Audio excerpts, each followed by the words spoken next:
Hello student, I hope आप सभी अच्छे होंगे।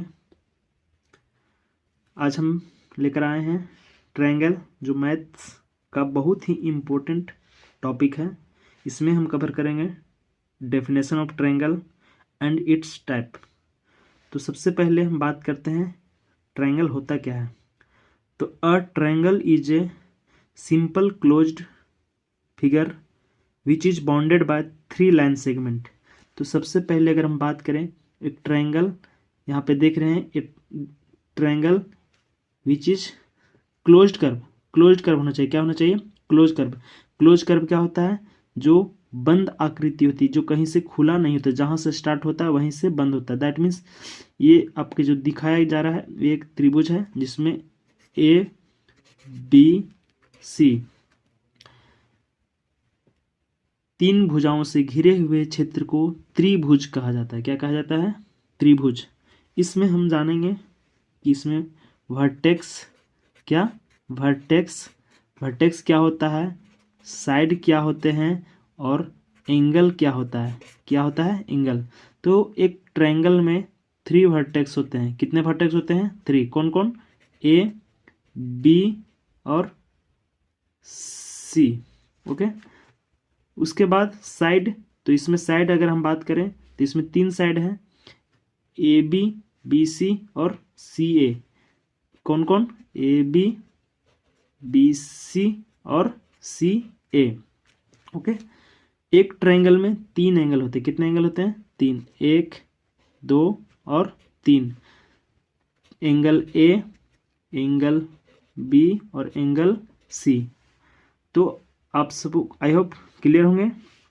अब हम बात करेंगे कि ट्रायंगल का टाइप्स कितने होते हैं। ठीक। तो triangles are divided in the basis of 2 types. त्रिभुज को भुजा के आधार पर, किसके आधार पे? भुजा के आधार पे 3 प्रकार में बांटा गया। कितने प्रकार में? 3। तो सबसे पहले इक्विलेटरल ट्रायंगल। इक्विलेटरल ट्रायंगल को हिंदी में समबाहु त्रिभुज कहा जाता है। क्या कहा जाता है? समबाहु। दूसरे नंबर में आएगा आइसोसेलेस ट्रायंगल, समद्विबाहु, जिसका 2 भुजाओं की लंबाई बराबर हो और तीसरे भुजा की लंबाई बराबर नहीं हो। तीसरे नंबर में आएगा स्केलेन ट्रायंगल, जिसे विषम बाहु त्रिभुज कहा जाता है और इसके तीनों भुजाओं की लंबाई आपस में बराबर नहीं होती है। अब हम बात करेंगे on the basis of angle. On the basis of angle triangle are divided into also 3 parts. Okay. acute angle triangle,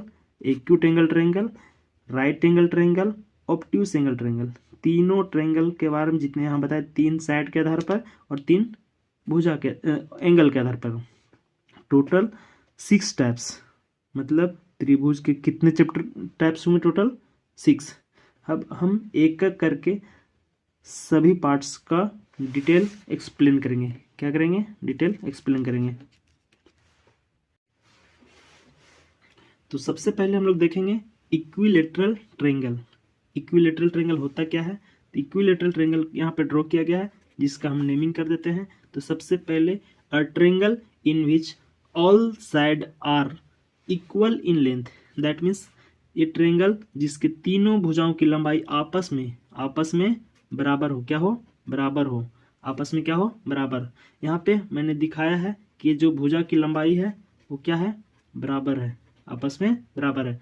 a triangle in which all sides are equal in length. That means A B equal to B C equal to C A अगर आपस में बराबर होती है। Suppose that इसकी distance 4 centimetre, तो A भी 4 centimetre होगा और ए भी 4 सेंटीमीटर होगा। तो आप आई होप आप सबको समझ में आ गया होगा कि इक्विलेटरल ट्रायंगल क्या होता है। इक्विलेटरल ट्रायंगल को समबाहु त्रिभुज कहा जाता है। क्या बोला जाता है? समभुज। वैसी त्रिभुज जिसकी सभी भुजाएं आपस में बराबर हो। दूसरे नंबर में आइसोसेलेस ट्रायंगल। क्या होगा?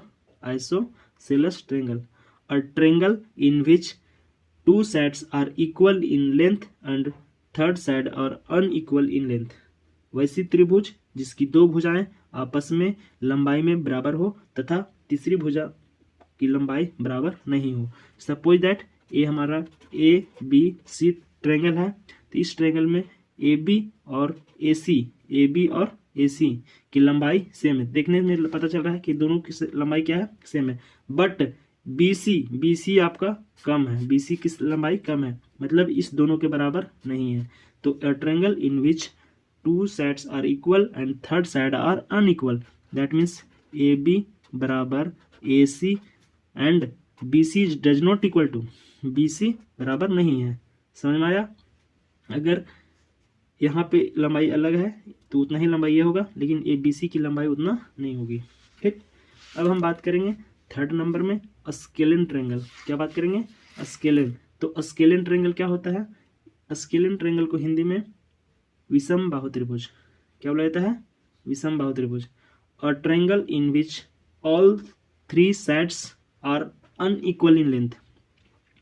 अ triangle in which all three side, एक त्रिभुज जिसके तीनों भुजाएं आपस में बराबर नहीं हो, उसे स्केलेन ट्रायंगल बोला जाता है। क्या बोला जाता है? Scalene triangle.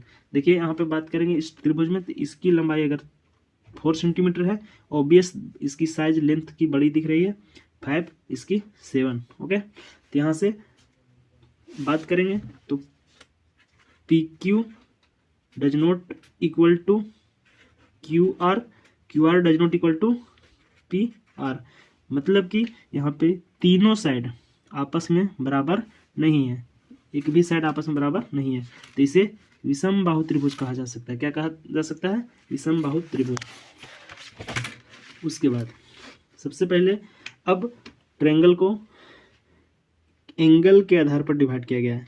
तो सबसे पहले एक्यूट एंगल ट्रायंगल आता है। क्या आता है? Acute angle triangle. इसमें हम जानेंगे a triangle in which all angles measure each all angle, मतलब प्रत्येक एंगल जिसकी माप 90 डिग्री से लेस हो, दैट मीन्स एक्यूट एंगल हो। क्या हो? Acute angle. वह त्रिभुज जिसकी प्रत्येक कोण की माप 90 डिग्री से कम हो, उसे एक्यूट एंगल ट्रायंगल कहा जाता है। क्या कहा जा सकता है? Acute angle triangle. मतलब कि यहाँ पे एक त्रिभुज में 3 एंगल होते हैं और तीनों की अलग अलग अगर माप की जाए तो तीनों का वैल्यू 90 डिग्री से कम होगा। क्या होगा? कम होगा। तो इसे हम एक्यूट एंगल ट्रायंगल कहेंगे। क्या कहेंगे? Acute angle triangle.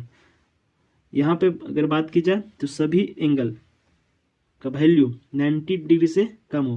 हालांकि आपको बता दें कि त्रिभुज के 3 कोण होते हैं और तीनों कोणों को वैल्यू को जब ऐड किया जाता है, सम अप किया जाता है, तो इक्वल टू 180 डिग्री होता है। ना तो 180 से बड़ा होता है, ना ही 180 से कम होता है, एग्जैक्ट 180 होता है। क्लियर? आगे हम बात करेंगे उसके बारे में। सेकेंड में आ जाएगा राइट एंगल ट्रायंगल। क्या आ जाएगा? Right angle triangle. A triangle in which any one angle, a triangle in which any one angle is equal to 90 degree is called right angle triangle. एक त्रिभुज जिसमें किसी एक कोण की माप 90 डिग्री हो, कितना हो? 90 डिग्री, उसे समकोण त्रिभुज कहा जाता है। क्या कहा जाता है? समकोण त्रिभुज। यहाँ से अगर हम बात करें इस त्रिभुज में ए बी सी में, इन त्रिभुज A B C angle A B C का वैल्यू कितना हो जाएगा? 90 डिग्री होगा। अगर एक त्रिभुज में एक ही एंगल का वैल्यू 90 हो सकता है, 2 का नहीं हो सकता। क्यों? क्योंकि इसमें एक अभी बताया कि एक ट्रायंगल के 3 कोण, तीनों को मिला करके 180 होता है, और 90 + 90 अगर हो जाए तो 180, और तो तीसरा साइड अगर कट लिस्ट कुछ भी हो तो इसको 180 से ज़्यादा वैल्यू होगा। अब हम बात करेंगे ऑब्ट्यूस एंगल ट्रायंगल। क्या होगा? Obtuse angle triangle. तो सबसे पहले a triangle in which any one of the angle is greater than 90 degree, वह त्रिभुज जिसमें किसी एक भुजा का माप, वह त्रिभुज जिसमें किसी एक एंगल की वैल्यू 90 डिग्री से बड़ा हो। क्या हो? 90 डिग्री से बड़ा हो। सपोज दैट 110, इसका वैल्यू कितना है? 110। तो एक त्रिभुज जिसका किसी एक एंगल, तो अगर हम इस त्रिभुज में बात करें तो एंगल पी क्यू आर का वैल्यू कितना है? 110, जो कि 90 से बड़ा है। क्या है? 90 से बड़ा है। अगर एक त्रिभुज लेते हैं, इसके किसी एक एंगल का वैल्यू 90 से बड़ा, इसे ऑब्ट्यूस एंगल ट्रायंगल कहा जाएगा। क्या कहा जाएगा? Obtuse angle triangle. आपको बता दूं कि एक ट्रायंगल का 3 कोण और तीनों को जोड़ दें आपस में, तीनों को आपस में जोड़ दें, तो मान के चलिए इसका वैल्यू 1, इसका वैल्यू 2 और इसका वैल्यू 3, तो angle 1 plus angle 2 plus angle 3 equal to 180 होगा। कितना कितना होगा? 180 होगा। ना तो 180 से कम होगा और ना ही 180 से ज़्यादा होगा। ओके, अगर अच्छा लगा सब्सक्राइब, लाइक एंड शेयर कर जरूर कर दीजिएगा।